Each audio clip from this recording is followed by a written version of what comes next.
Akkam jirtu daawwattoota keenyaa kun miidiyaa koodhaan yeroo oduuti oduu waliin Abdii Waaqbayyana. Oromoonni UK magaalaa London jiraatan imbaasii Itoophiyaa achi jiru duratti ba'uun imbaasicha torbee tokkoof hojii dhaabsisan.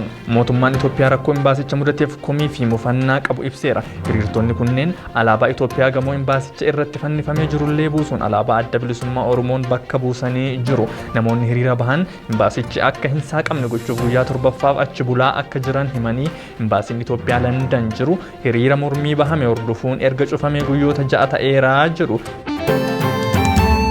Qorannoo dhaabbanni Afrobaaromeetir jedhamu dhimma federaalizimii Itoophiyaa irratti godhee ifoomsee jira.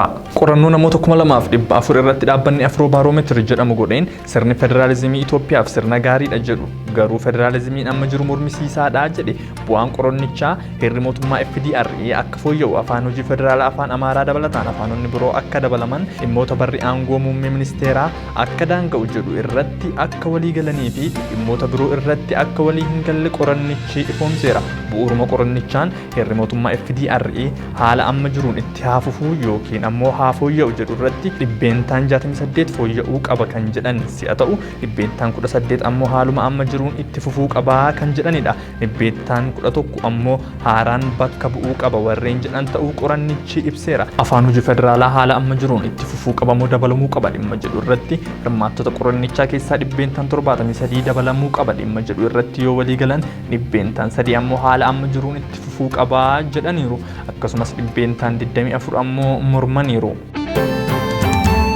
Itoophiyaatti torbee darbe waltajjii paartilee siyaasaa waliin godhame irratti dubbii Piroofeesar Mararaan Guddinaa dubbatan yaadolee garaagaraa kaase. Waltajjii kana irratti waraqaa Piroofeesar Mararaan dhiyeessan mormisiisaadha. Wal dhabdee biraa kan uumudha jedhamuun namoota siyaasaa fi miidiyaalee tokko tokkoon komiin irratti ka'eera. Erga Piroofeesar Mararaan waltajjii sana irratti sababa rakkoo sirni Minilik uummata Oromoo fi biroo irraan ga'e kaaseef mormiin na mudatee yaada jedhu qabu. Warri akka malee mormaa turan maaliif waan hamaa Minilik kaastee fi sirna nafxanyaa maaliif kaaste kan jedhudha. Sababni isaanii ammoo yaadni kun tokkummaa keenya diiga malee fuulduratti nu dhoofu yaada jedhu kaasan jedhan. Faallaa kanaan immoo yaada isaanii kan deeggaranii fi dhugaa jiru haasa'uun murteessaadha warri jedhanis turaniiru jechuun dubbatan. Seenaa ijaarsa Itoophiyaa irratti rakkoon ture akka ka'u warri hin feene waan lamarraa maddu jedhu Piroofeesar Mararaan. Tokkoffaan seenaa biyya kanaa sirriitti beekuu dhabuudha. Lammaffaan ammoo rakkoo ijaarsa biyya kanaa irratti ture yoo beekanis akka ka'u hin barbaadan gara sanatti mil'achuus hin fedhan. Sabni biyya kanaa rakkoo akkamii keessa akka darbee as ga'e dhaga'uu hin barbaadan jechuun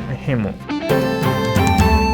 Poolisiin federaalaa Itoophiyaa uffata dambii jijjiiruu fi Poolisiin federaalaa uffata seeraa jijjiiruuf ta'uu ibsa Koomishinarri Koomishinii Poolisii Federaalaa Indashaw Xaasoo ibsan. Gama bara baajataa darbee fi karoora 2013 irratti gochaa ture kaleessaa xumuree jira. Ibsa kanarrattis uffanni seeraa Poolisii Federaalaa akka jijjiiramuu fi sababni isaa uffanni amma fayyadamaa jiran salphumatti kan argamuu fi poolisoonni sababa naamusaaf ari'aman uffatanii waan socho'anii fi jedhe. Kanumaan walqabatee uffata seeraa Poolisii Federaalaa uffachuun yakkii fi saamichis baay'ateeraa jedhaniiru.